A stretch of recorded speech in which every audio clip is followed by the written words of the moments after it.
ॐ ह्रीं श्रीं क्लीं श्रीं कुबेराय अष्टलक्ष्मी मम गृहे धनं पुरय पुरय नमः।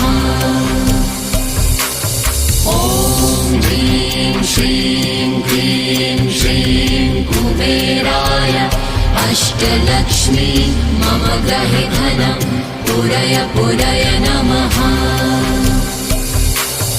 ॐ ह्रीं श्रीं क्लीं श्रीं कुबेराय अष्टलक्ष्मी मम गृहे धनं पुरय पुरय नमः।